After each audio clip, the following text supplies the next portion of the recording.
Welcome, survivors, seekers, and thrivers. I'm your host, Shari Leigh Roberts, psychic medium, energy healer, and living proof that you can transform your pain into power. Each episode, we dive into trauma healing, developing your intuitive gifts, and reclaiming your life. Get ready for real stories, deep wisdom, and a little laughter along the way. Hello, and welcome back to day. My guest is Tina Bakehouse. Tina, welcome. I am absolutely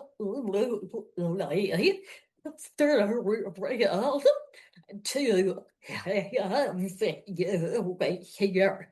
Now, a little bit of Tina's background. Tina is an intuitive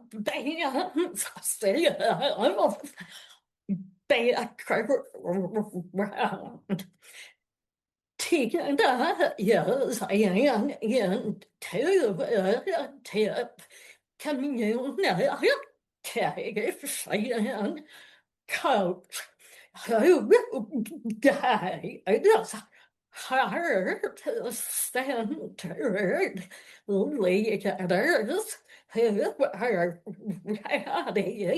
to move beyond performance and into the present. She's done a lot of work in their realm, along with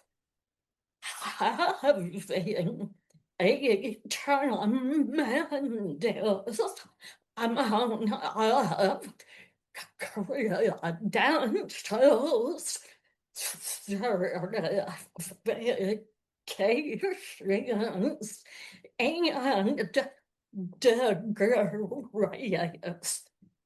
Tina, I think, correct me if I am wrong, began at an early age, acting in theater, into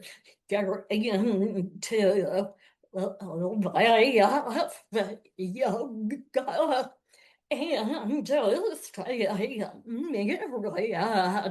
of healing techniques, not only one-on-one, but also for groups. But today, we are going to talk with Tina about her own healing journey that led to her helping others and really seeing that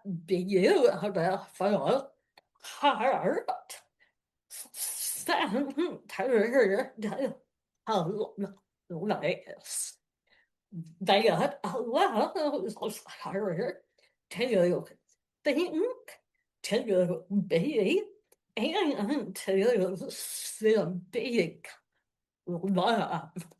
Now, when Tina came on, she told me that she has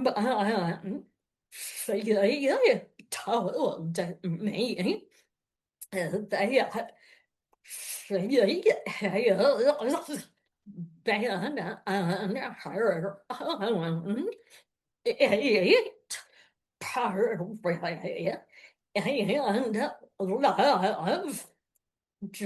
love journey. So, welcome, girl. What a pleasure. What you take a cause through what prevented your healing journey, and I believe you mentioned it beginning well in about 2022.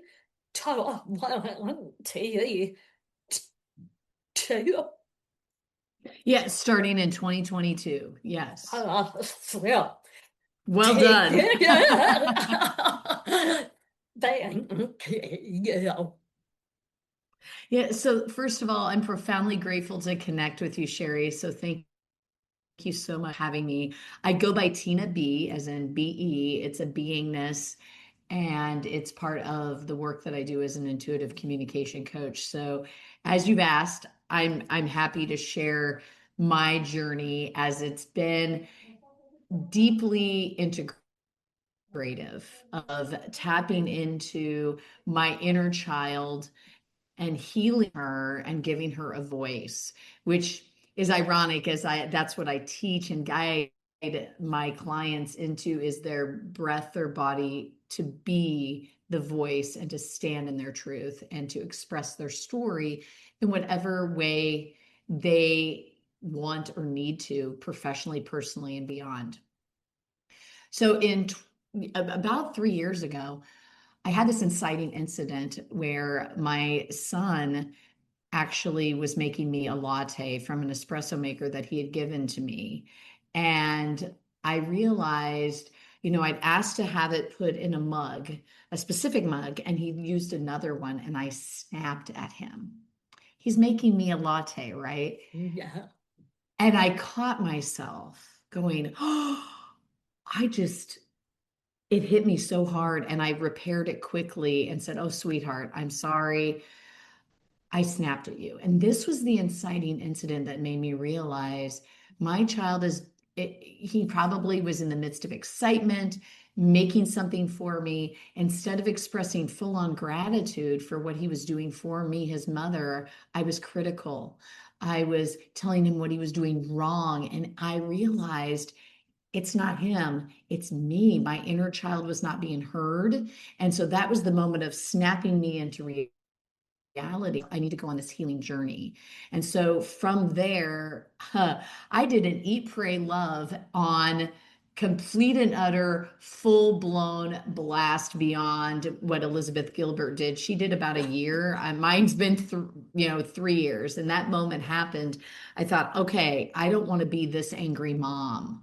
Yeah. And so I went to emotional intelligence coursework, where a lot of people were saying, you're being performative, you're disconnected, you're disconnected. I'm like, what is going on? I don't know what they're talking about. Yeah. I'm me, I'm Tina B.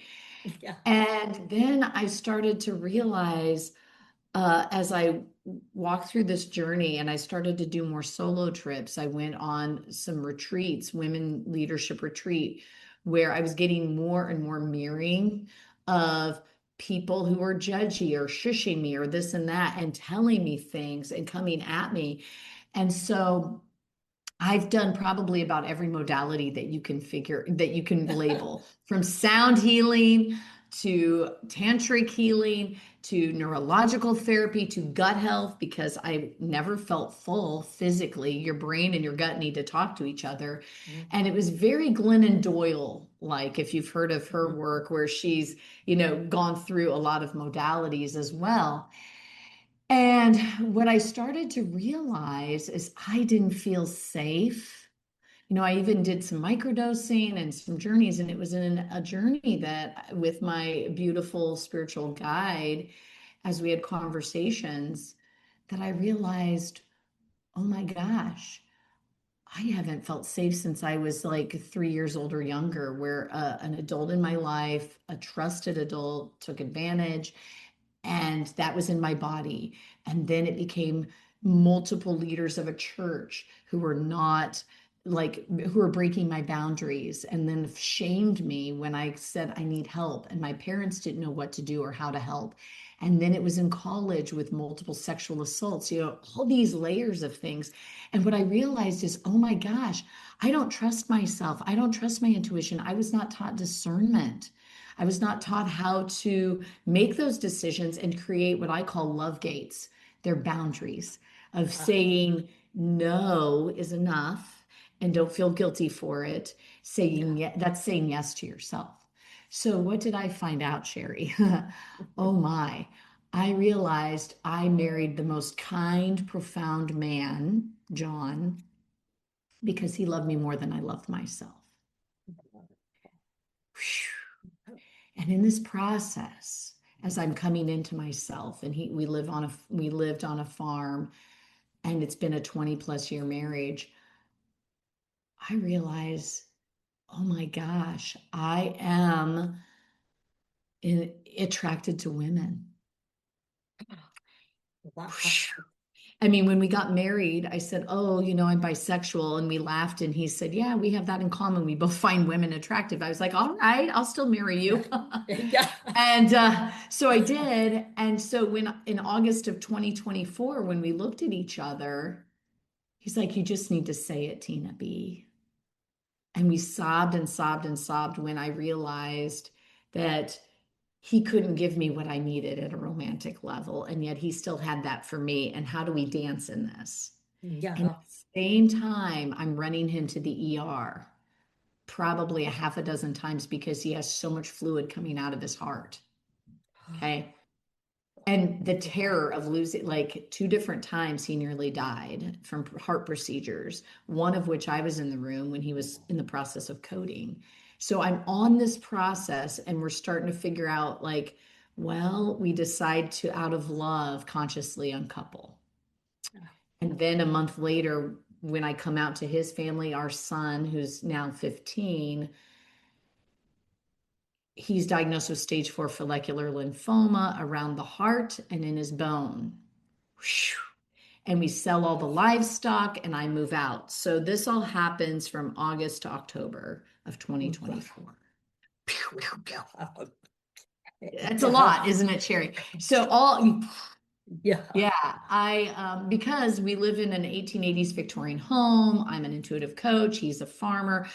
I shattered Southwest Iowa, did not know what had happened because when I went to move to downtown Omaha, I left a lot. How could you leave him? He's a nice guy. How could you leave your son? How could you? I'm getting all these whirlwind of questions. I lose a lot of, friends, family who are just like, how dare you? How dare you? How dare you? Mm-hmm. And yet at the same time, out of that, they're fearing for me. That's them and their love for me in a different way. So it taught me a lot, Shari. It taught me a lot. And so I've been on this journey, if you will, of coming back to true love. And it's been hard. Yeah. And so I found how could I give, because it was great when I asked this dear, beautiful, loving soul, Dr. Vicky, who's been like another mother to me. I said, what is your experience of me? Her, along with these other 2 women in Bali. And what helped me so much is when they said, well, that's a hard question, but are you ready for the truth? You are always seeking out, wanting people's approval and trying to figure it out to get their love back. It was getting and protecting myself instead of just being and being in the realness of all that I am. I was searching, grabbing, just desperate for this love, this nourishment that I didn't have for myself. And so it's releasing the shame, it's getting grounded in my being. And I am now on this like love journey so that I can love on my clients, love on my family, love on my friends, and just put love out into the world. And I'm feeling chills from this because it's an ongoing presence process. So that's my journey. And it's still ongoing because guess what?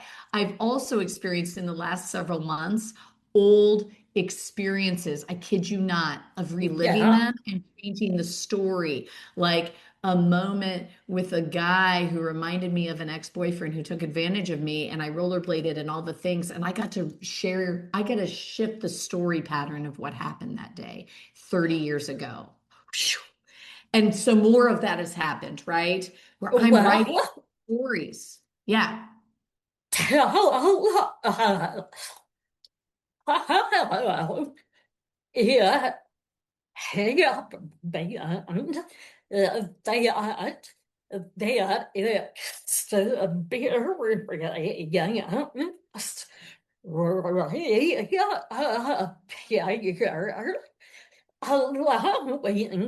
you to change it. How they are, yeah,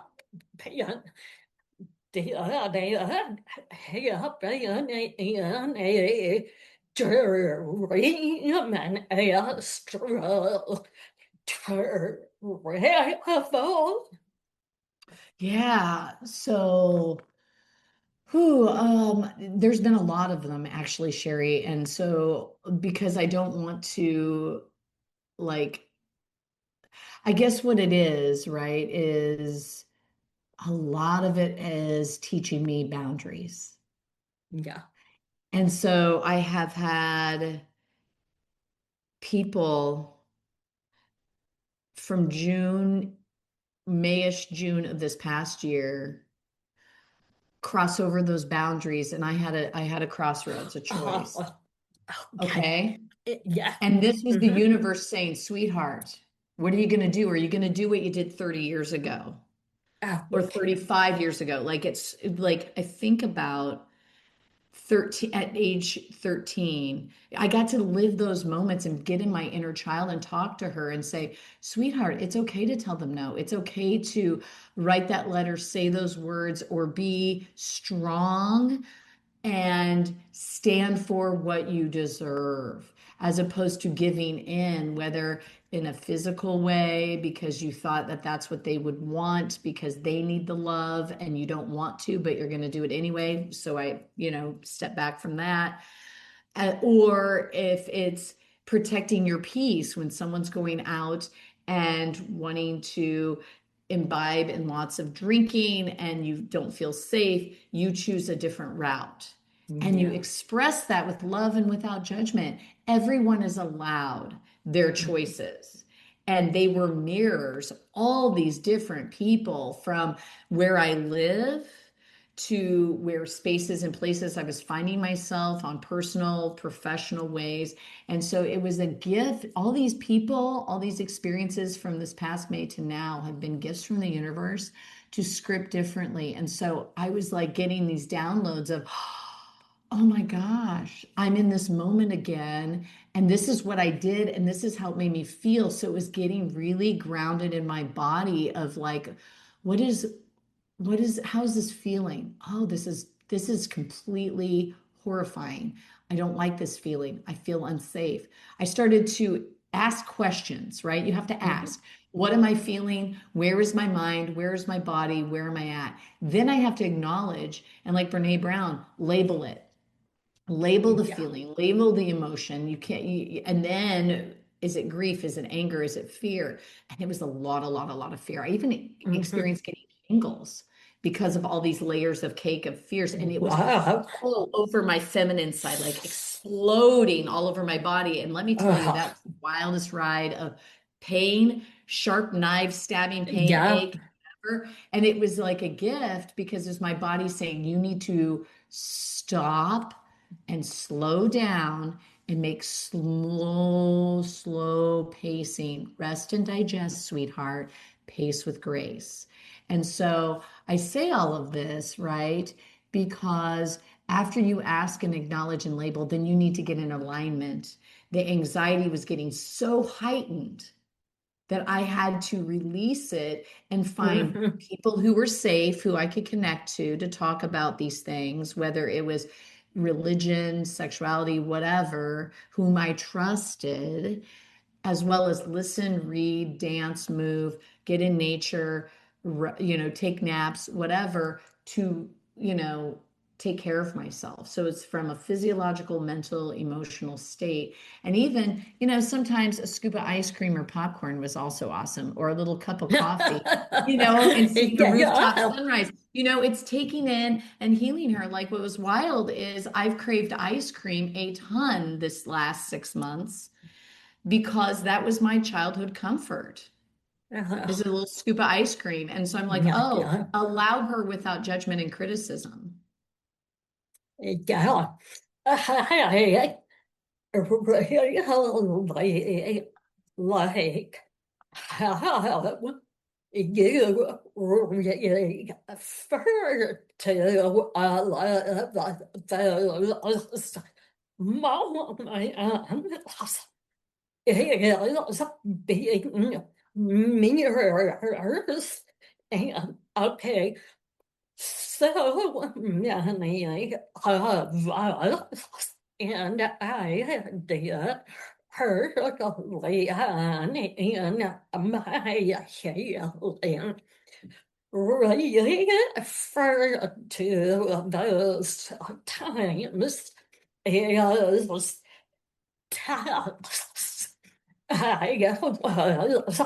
being tossed dead by a beer riot. Well, the term has negative energy. Yes, great point.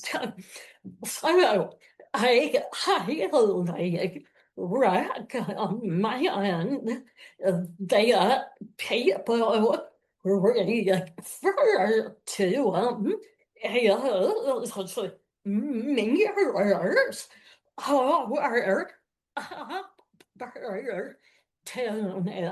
opportunities. Or a gift, right? Or gifts from the universe. Yes. Yes. And to now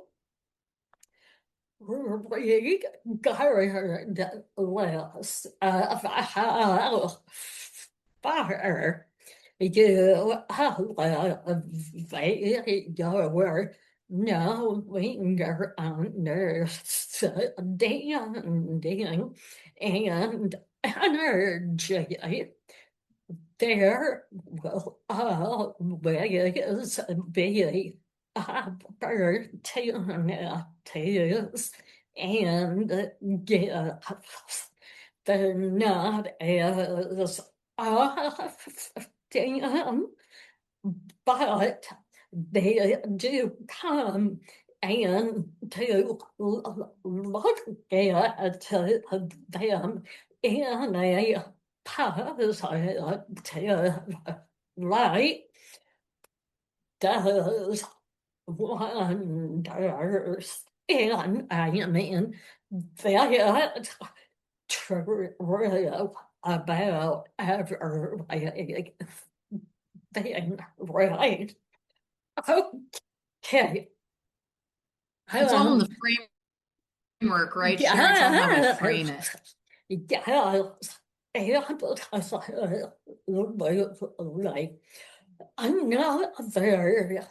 And like another thing that you brought up was the people around you, family,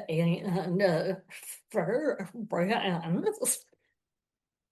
They didn't react in the most supportive of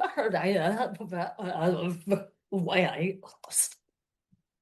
Now, I went through a divorce, and with any major change, people leave your life. They just either you tell them to go or they leave. There was another man exercise when I began this healing journey. Did you at that point in time you've come out Giờ Leigh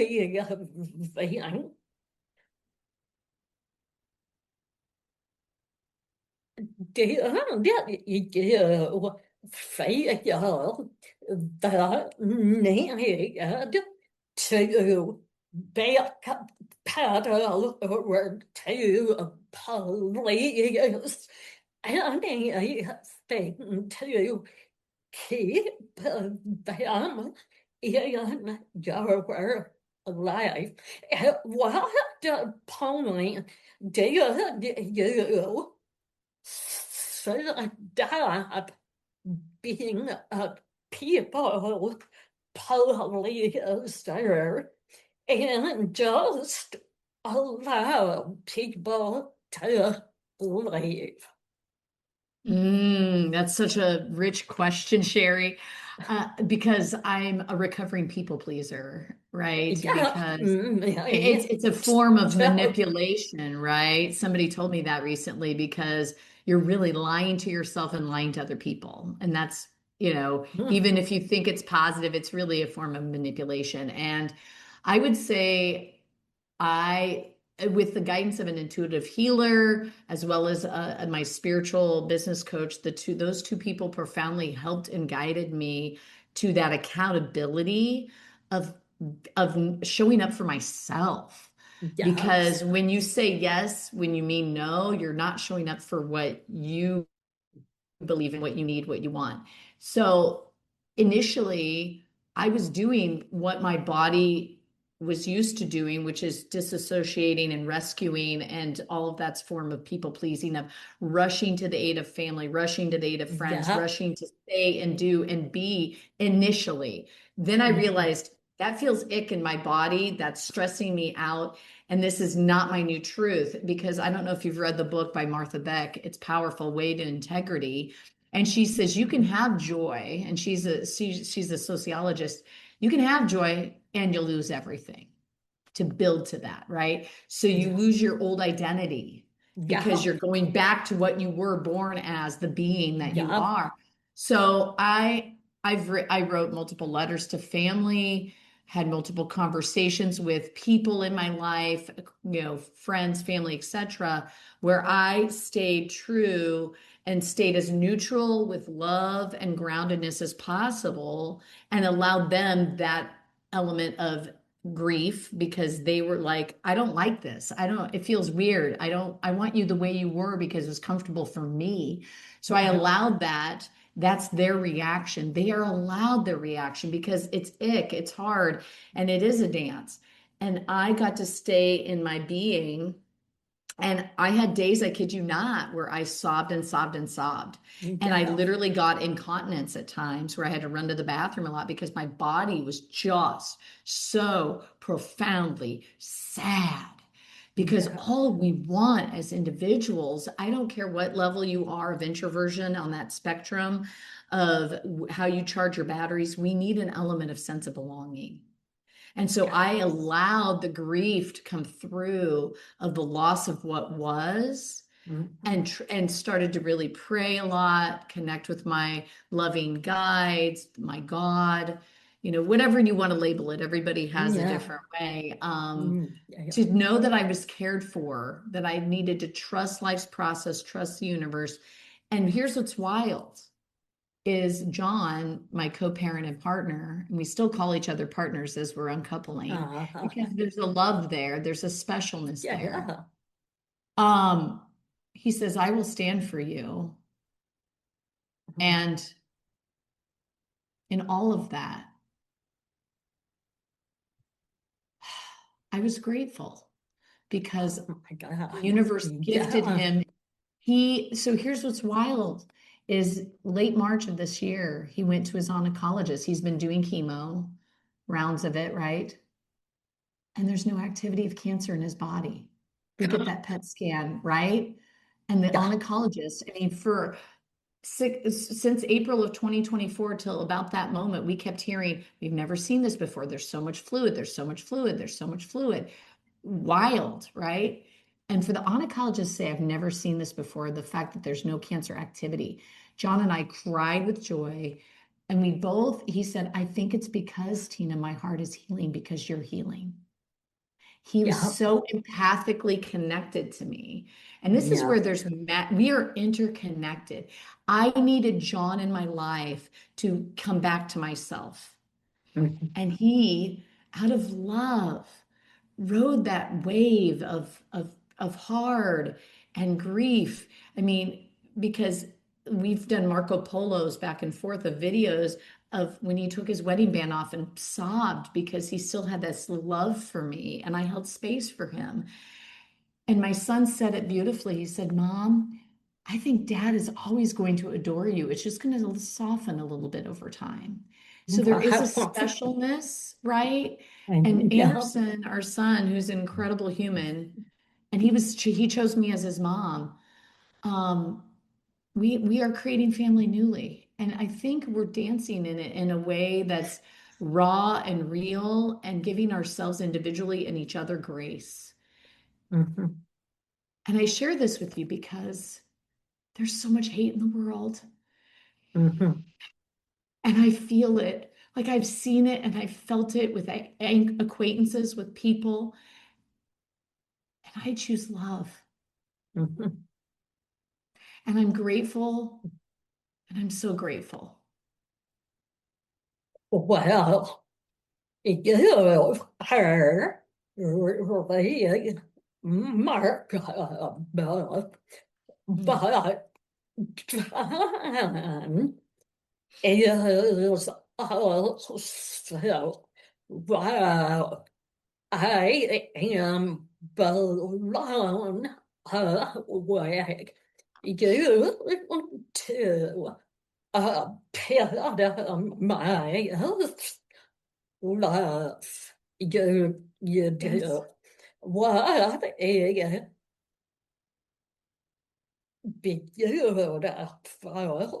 is beautiful, extraordinary thing to see or to hear about. Thank you for sharing that very personal story. Now, in that vein, on people policing and the crying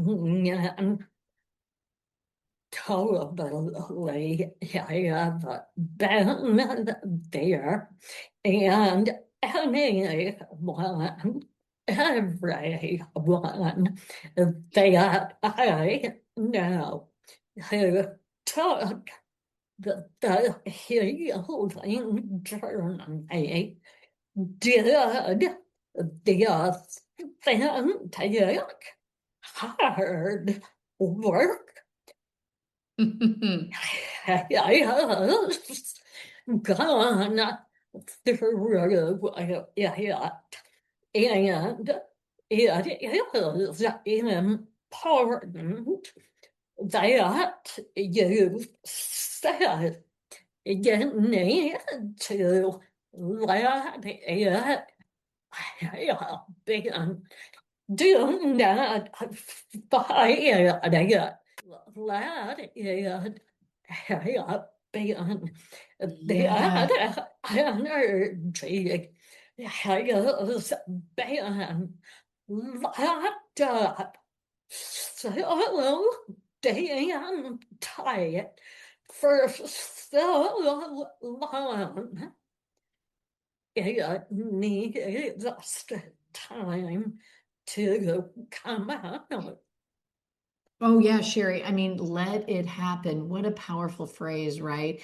Because I have never cried more than I've ever cried in this last year, like sobbed for days, sobbed out of joy, sobbed out of sad, sobbed for other people, sob, sob, sob. I'm a deep, deep empath and feeler.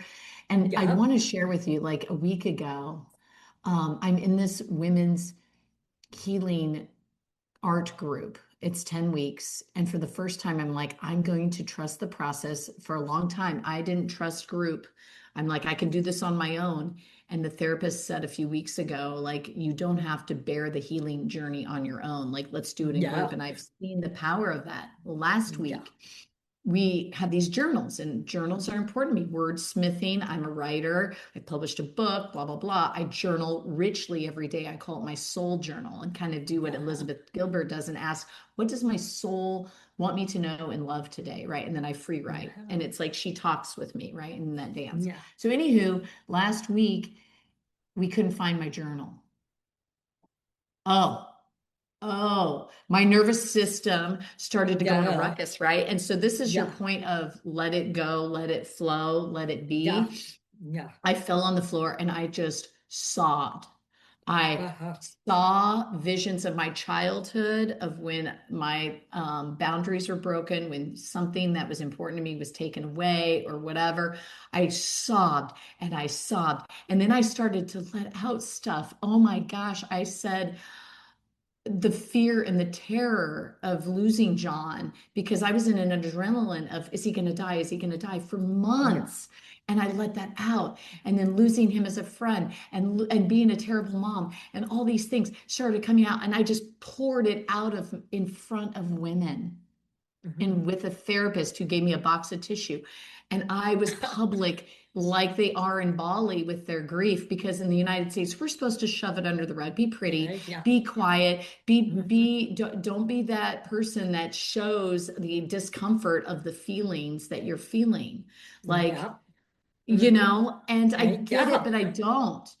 Because when I went to Bali, they celebrate, they have ceremony, they honor trees, they honor each other, they laugh, they cry, they do all of it, and they feel deeply, and they're super chill, right? Yeah. They bump each other in traffic, it's no big deal. They laugh, they move on, they're not attached. They're connected. And Yeah. so it was in that moment, and then guess what happened? I come home and have this epiphany. Guess whose journal was at home? I left my journal because I didn't trust they might lose it. And so I had to do a mea culpa email to the therapist, say, thank you for holding space for me. Oh my gosh, I found it. And she, with love, I received an email this morning, a week later, that said, I think it was meant to be, in essence, you know. Yeah. But I had to release all of that out of my nervous system to trust the process, to trust myself. And I finally, Shari, I let go of attachment to my journals. And that's when I found it. I was like, oh, what a gift, because I had all these ideas, all these insights of letting go of perfectionism, procrastination, blah, blah, blah. And I had to let go of attachment and abandonment. I'm not going to abandon myself anymore.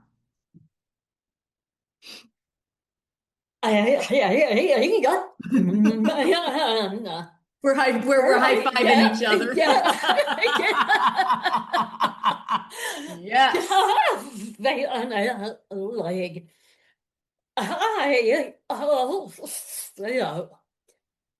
losing all of my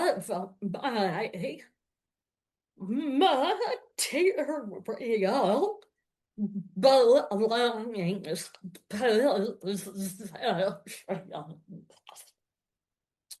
and instead of my ego telling me, oh my God, you're nothing. You have nothing. What do you have to show for what you've done? You've got nothing. I love that. That's perfect. Was no ego. My higher self came in. I had inner peace that I had been searching for and couldn't find, or it would come and then go. peace. Yes. It goes dance.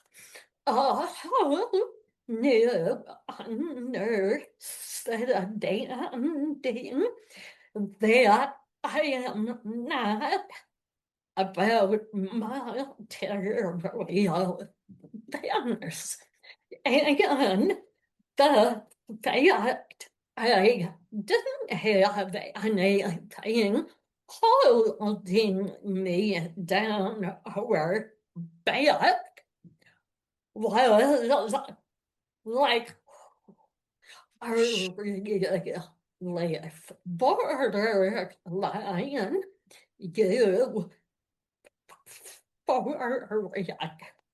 I knew at that moment why and why the monks gave up every material thing. Yes, about our connection to one another and the divine. And they too allowed me to continue in a bigger way on my own eat, pray, and love journey. Darn, we're almost and we're with what you've gone through and where you're now, and thinking about maybe where you're going. What advice or wisdom would you like to share? First of all, I feel very connected to your bright, beautiful red heart. Oh, I can feel your beautiful love energy. And so thank you for listening and holding space. I think I've been doing a lot of inner work and playful work through improvisation. And it's been my healing, playful space. And there's this term in improv that's called top of intelligence. And how can you be at the top of your intelligence from a cognitive level, from an emotional level, a relational level, contextually within the environment, to be fully grounded and connected with your scene partner to create a great performance in the moment for you, them, and the audience. And I want to say the biggest thing that my one teacher said, whom I adore, said, listen hard. How can we listen hard in our being, and our bodies are stronger than our ears? And so I think the biggest thing is we tend to disassociate, disconnect, and distract. We diss on ourselves. So I think the biggest thing we can do for full-on connection is finding what comforts us in those moments of anxiety or depression, because anxiety is the future fears. Depression is that nostalgia sad of what was. And I've been in both spaces and places, and I've numbed that. With anxiety, it's like, oh, have a glass of wine to unwind, numb myself with tons and tons of videos or whatever, or this and that. And some of that can be healthy. They're tools, no judgment. And same with the depression, like get more coffee to stimulate me, to boost me up in the morning or whatever. So it's dancing with what is going to comfort me in this time. Listen hard to your body. What is your body telling you? It is wise beyond. The intuition is your inner GPS to say, sweetheart, what is it that would be loving for you right now? What would you appreciate? And ask that question of yourself. Is it something physiological? Like, do you need a nap? Are you tired? Do you need food? Are you hungry? Could you get some movement in your body, like dancing? Is beautiful, getting out in nature, breath of fresh air, hugging a tree, whatever that looks like. Yeah. The emotional space, could you call a friend, laugh, get that connection with a trusted friend? Spiritual, like connecting and praying with your higher beings. Listen hard. That's my advice. That's my tip, is to listen hard. Your body knows, and it will tell you if you listen to it.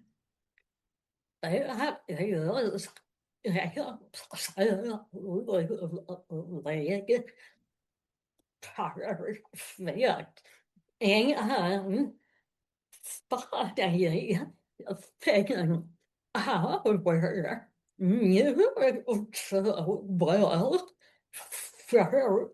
brand the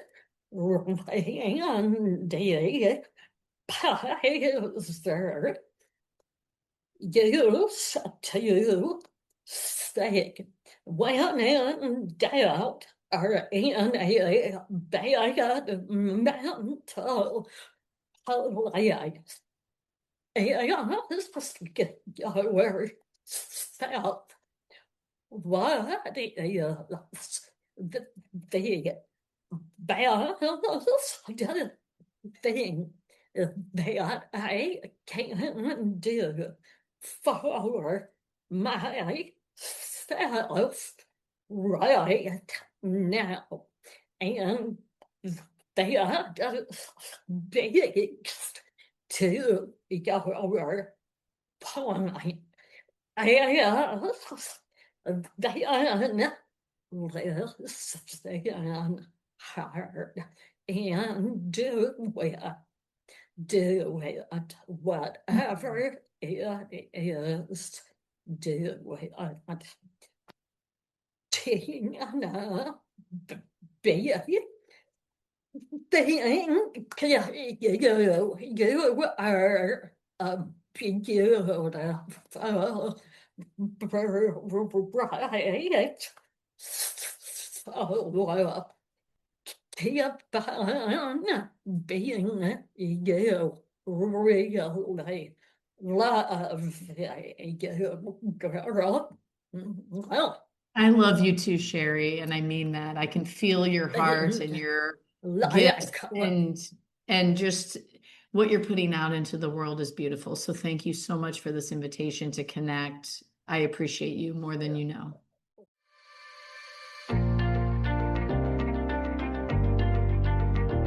Thank you for listening. If today's conversation resonated with you and you're ready to explore your own healing journey or intuitive gifts, I'd love to work with you. I offer psychic medium readings, energy healing sessions, and intuitive development guidance at shariroberts.org.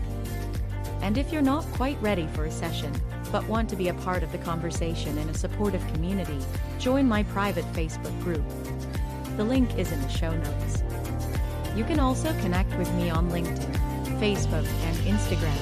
This is Shari Leigh Roberts. Until next time, remember, you're never alone. Before you go, are you writing a book? My friend Randy gets people book deals with publishers. She's great. You can reach her at author1stop.com.